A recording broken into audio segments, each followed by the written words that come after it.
Meaning of farming. Farming. Farming.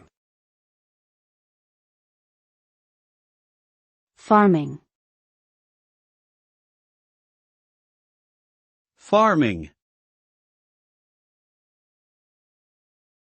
Farming refers to the practice of cultivating crops and rearing animals for food, fiber, and other raw materials.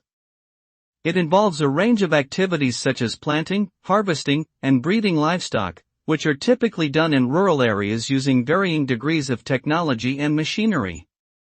The result of farming is the production of food and other agricultural products that are essential for human survival and economic development. Farming also provides livelihoods for millions of people around the world and helps sustain global food security.